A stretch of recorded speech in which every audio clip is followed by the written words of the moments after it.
And thank you for being here, Patricia. Deeply appreciate it. My name is Chris M. Gordon. I'm CEO of the Irish Social Enterprise Network, proud member of the European Network for Social Integrated Enterprises, which is the organization you run. Just to say that this program is in line with the Department of Foreign Affairs, and we are hoping that we can educate social enterprises into how to access European funding, hopefully to draw down to make sure that we have more impact. But Patricia, you are the director of ENSI, the European Network for Social Integrated Enterprises, the vice president of Social Economy Europe. You are also a member of GECAS, which is the European Commission's expert group on social economy. You are all things social economy and work integration social enterprises, and we're delighted to work with you. How are you? Fine, Chris. Thank you. Thank you very much. So good morning, everyone, and thank you for inviting me for this interesting webinar. It's really important and crucial that social economy enterprise and also work integration social enterprise could understand how to access European fund available. So I'm really pleased to help you. So if you agree, Chris, I start. Just to say, Patricia, that we have been running programs for a number of years, and ENSI and Irish Social Enterprise Network, for example, have worked most recently with Green Boost for Wises by Wisely, different programs that allow people to green their social enterprise or to sell more into the private sector or into business or into government. All of those programs happen because we have a network in Europe that allows us to do this. You connect other organizations in ENSI, so our partners in the Netherlands and in Romania and in Austria and in Italy and in all the great places. Those are the sort of things that you do in ENSI. Can you tell us just a brief thing about ENSI before we get into the tips? Absolutely. So ENSI, as you say, is the European Network for Work Integration Social Enterprise. So we are gathering a national and regional network of work integration social enterprise in Europe. There are representatives from 21 EU member states, but then we have also some members in Serbia, in North Macedonia, in Moldova, in Ukraine, in Azerbaijan, so also in countries that are near to the European Union. And what we try to do is really to represent the work integration social enterprise at European level, so it's a lobby work, but at the same time we try to support our member in their daily work, so in their national lobby, but also in their growing, and many times the growing and improvement can be done thanks to European projects. So effectively the European projects are part of our work. We really believe that through European projects the different networks can exchange, can share information, and at the same time can improve their success. So yeah, this is a brilliant. Well, we appreciate it because we've done quite a lot of work over the years, Patricia, and it is fantastic to know that there's other people and representation at a European level, other people in other countries doing the same work that hopefully is better for everybody. But you are an expert on writing up these projects. If you want to be an expert, or if you don't want to be an expert, you are an expert in writing European projects because it is part of the day-to-day. But yeah, if you could maybe talk to us a little bit about those tips for successful EU proposal writing, and I'll let you tell us a little bit more about your approach and maybe some tips for people if they're applying for themselves.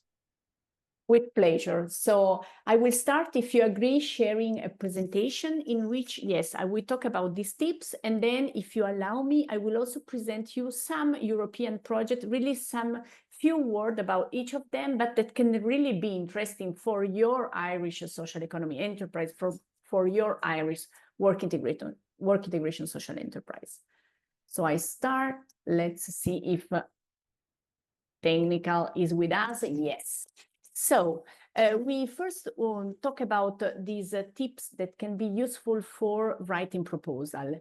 We have identified some specific steps that are important to prepare a proposal. So you if you decide to write a project, you do to tailor and to, try to define well on what you want to do your project, and do some research about what you would like to be treated in your project. So what would you like to be financed? Then you will have to check in this fundraising opportunity platform that you can find here in the presentation with a link. So then I will share with you the presentation and you could have access to the link. That is the platform of the European Commission, where you can search for the open call for proposal.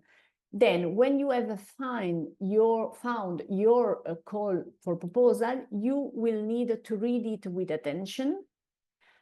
For sure, find partner, identify the role of each partner in the different action of your project, of your proposal, share the task in the drafting of the proposal, and then revise and submit your proposal. So these are the 8 steps we see crucial for presenting a proposal.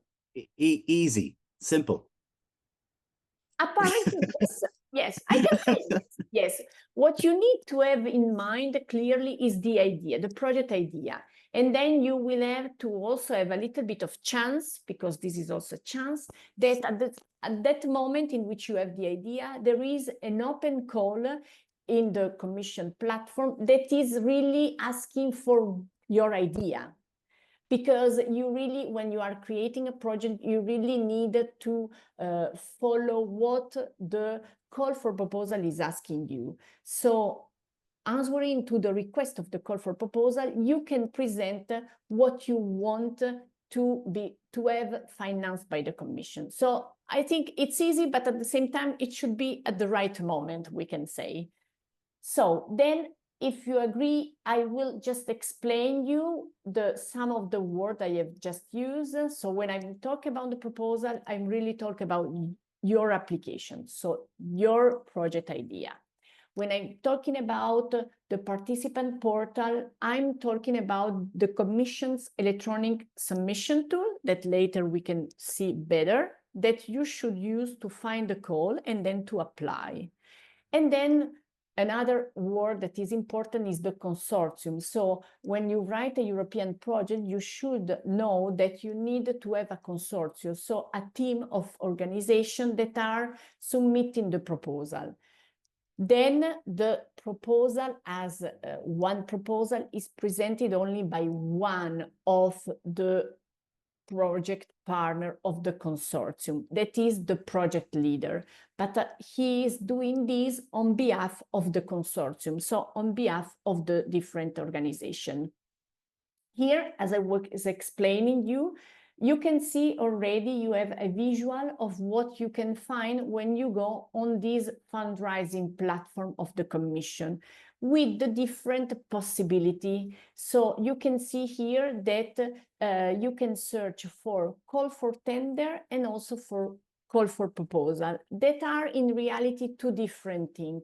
In this webinar, we concentrate ourselves more on call for proposal. So a call that is open for receiving different project proposals. But you could also find some call for tender in which the Commission is searching for only normally one representative, one organization that could do the services that is detailed in the call for tender, getting a compensation, and included in this compensation also a profit margin. But this is more call for tender. I mean, if you would like to know more, we can have another webinar, but this is not the right moment. So let's concentrate on call for proposal. I think that in order to really be clear on what you have to do, you have to think to the 8 steps we have seen at the beginning. And then these are the preliminary action. So when you have decided and you have your call, you really need to prepare your concept note. So you really have to prepare a first outline of your idea and write a short preliminary about your objective. You then need to decide the target group, you need to decide the major step of your project that then you will have to detail in the work packages part. And then you have also to identify your consortium, so the organization that will work with you. It is important at the same time to have an analysis of the background. I mean, you need to answer to clear needs. So you need to have clear where you are working. And you need also to have a check with the external reality. So you need really to consult the other actors to understand that your project is really needed. I will do some other two slides very quick about 2 points that are really important. One is the consortium. Why? Because the consortium is really what is important. It should be coherent with your objective, and it should be done by partners that are reliable for you. You also have to think to the fact that if you are not sure they are working well, it's better to not work with them. So this is absolutely important. You need not to cover all the EU map in the broader sense, but at the same time, you need to think strategically. I'm always saying to my member, it's better to have anyway one partner from the north, one partner from the south, one partner from the east, and one of the west. It's not always possible, for sure, but let's try to have one of each area, or at least some of them. And then you need to motivate your consortium so that they can be involved from the very first stage of your project proposal. And so to engage them also in the writing proposal, also because this will, we can say, also help you when the project will be accepted, hopefully, to not have a surprise. So they know very well, as you that could be the promoter, what it was written in the project. So this is the first point. The second point is the budget. I make a slide on the budget because it's important to think to the budget. You really need to have a bottom-up approach. So you really need to think to what you are doing on the ground and give a value. You need thus to wait until all the tasks are specified and agreed, so that you need exactly where you need to have a budget, a financial support for paying your project activity. You need to check consistency with your budget and the work plan that you are building. You need to share the results among the different partners, and to have the appropriate division of the budget among the different partners following their engagement, involvement in the project implementation. And for sure, when you are doing the budget, you need to read carefully to the financial rule, because you need to respect what is written in the proposal. Pay attention on the fact that all the European projects are asking for co-financing. So there is the idea that you create a project with a certain budget. A part of this budget is paid, is supported by the financial contribution of the Commission, but a part should be covered by your resources. That can be own resources, or you can also find a sponsorship that can finance your project. Pay only attention that it should not be another European financing, because the double financing is not allowed at European level. You can only combine European money with private money or national or regional money. This is the only way. And then for sure, try to have your budget detailed and balanced. If you are doing all this, you are already very well placed. Then, if you agree, I will just give you an overview in 2 short slides about the project line that I think could be interesting for social economy enterprise. So it can be interesting for you, for the social economy enterprise and the work integration social enterprise. Here you can find the name of the program and also the link. So then when you could have access to the presentation, you could have access also to the link. The first one is the LIFE program, that is the EU funding instrument for the environment and climate action. Then you have the Erasmus Plus. I think you have already heard about it, but anyway, is the program that is supporting education, training, youth, and sport, and is promoting cross-country initiative that can promote adult learning and vocational training. Then you have the Digital Europe program that is really focusing on digital technology and how digital technology can help businesses, citizens, and public administration. But pay attention that this is particularly addressed to small and medium enterprise. Then we have the Citizen Equality, Right and Value program, also called SERVE program. Perhaps some of you have already heard the acronyms. And this program aims to protect and promote right and value as they are detailed in the EU Treaty and in the Charter of Fundamental Rights. So they can also finance civil society organizations that are active at local, regional, national, and transnational level. Then we have another slide, yes, the last one, about the ESF Direct program. That is, you probably know the ESF Plus, because the ESF Plus is normally used also at national level, managed by the national managing authority, the national managing authority, and you can easily have access to these call for projects that are normally for your regions, for your country. In this case, we are talking about the ESF Plus Direct that is managed at European level. So this means that there are some calls open at Brussels level that can be addressed to the Brussels managing authority, we can say, so to the Brussels central office. And these are projects that try to support also social enterprise, providing funding for social inclusion, fight poverty, improve working conditions. Then we have the Horizon Europe. The Horizon Europe is the EU flagship program for research and innovation, and it supports projects that drive to digital innovation, development of new technology, but not only, also social inclusion, social cohesion.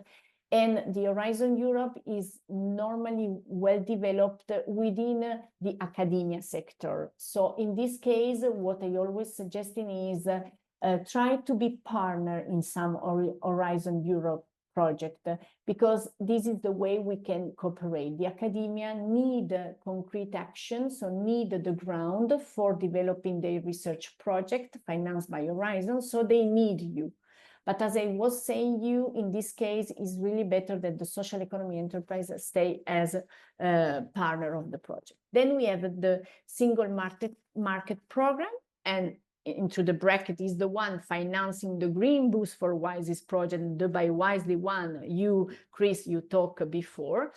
This is the one offering opportunity for WISES, as in it is in our case, including financial assistance, regulatory guidance, capacity building initiative, and in our case, for example, how to better work social economy enterprise-wise with mainstream business, and how to have more greener work integration social enterprise.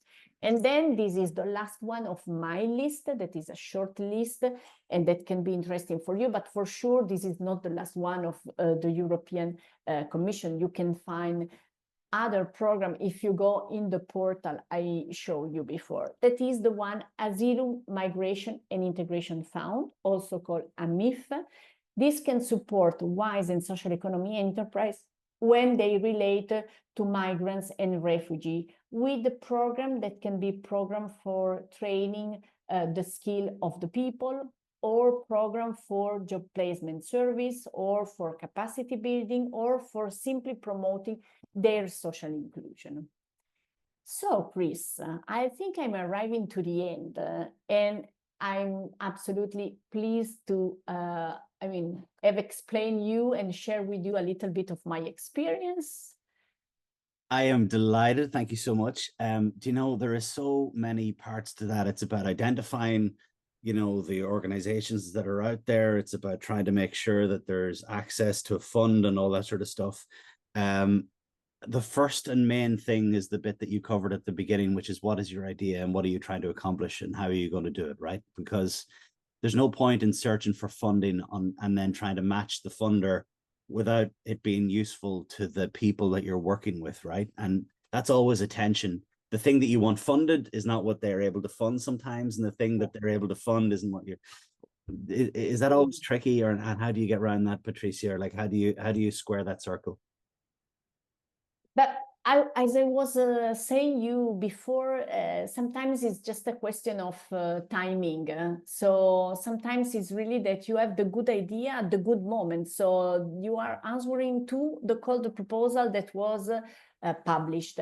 Then we can say that we know normally the program, we know when the program are published, we know then the period in which the call for proposal are open. So it's also true that if you have an idea that can be maintained for a period, you can prepare your idea, you know that the program will be published in a certain period of the year, and so you prepare your idea for that period. For example, you have heard about Erasmus Plus. We always know that the Erasmus Plus is published in October, November.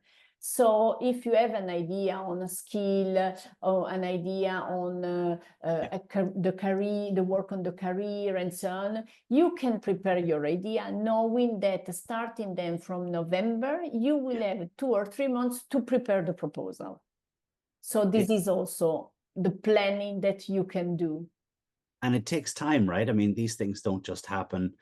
A call might happen, but it's really important that you have your idea well in advance, that you kind of have an idea who your partners are before, and no one pays you to write the application, and it takes time and effort, right? Absolutely. So this is the big, we can say, investment that you do. So you create your project idea, you do all the steps I describe you present your proposal, and then you wait. You wait for looking at your investment. Is your investment really profitable or not? This will depend on the answer you will receive. For sure, if the answer is positive, you have used free time, we can say time that is not yet paid, but then you have the opportunity to develop your idea for 2-3 years, and this is paid. It always happens, and many times, that this is not the case, that you invest your time, you create a proposal, and at the end, your proposal is not accepted. In this case, what I can suggest is that normally you always also receive the feedback of your proposal. So in this case, I suggest, if you really believe in this idea, read the feedback, try to adapt your proposal to the feedbacks, and then present it again. Don't worry about it. Present it again and again if needed. And normally we can say we have in our experience only one case in which after the third time we decided to stop to present it. But in the other case, it is always working. It was always working. So not perhaps the first time, but the second time we were financed, or one time also the third time, but we were financed. So yeah, this can be also important. So it is tricky, and it is experience that you have, which is that you can't be successful the first time round on a large European multi-euro partnership. If it does fail, it's because you're competing with 1 in 20 applications, or 1 in 8 applications, or 1 in 100 applications. It's not because your stuff isn't good. It's because you were just outscored on that round, and apply again and you might be successful. Absolutely, absolutely. Is many times like this, and worse than this, if I can say, there are many times in which you are accepted. You also receive a good value, but they have a small budget and they can finance only, for example, the first 5 projects, and you are the 6th one or the 7th one with a very positive feedback. But you are not financed because the budget is not, I mean, they have no budget for this. So this is, I mean, if I can say, this is the worst case, because you work well. They recognize that you work well, but at the end they say, but sorry, you are outside of our budget and we cannot finance you. So this absolutely is also another thing that can happen. So Patricia, we are delighted to be a member, and I think it's so important that we are and have been. And I think it is good for people to know that there is support and experience out there. And we deeply appreciate your work and efforts over the years and continued work. And we're looking forward to the next projects, or the continuing projects that we're currently on, and next projects that'll come up as well. But thank you so much for your time. Really appreciate it. So really appreciate you coming along. thank you very much to you. You know that we work really with pleasure with our member, and especially with you, with all this project. And don't hesitate to contact me if you need further information. I'm at your disposal. Thank you very much. You're welcome, and good morning, good afternoon.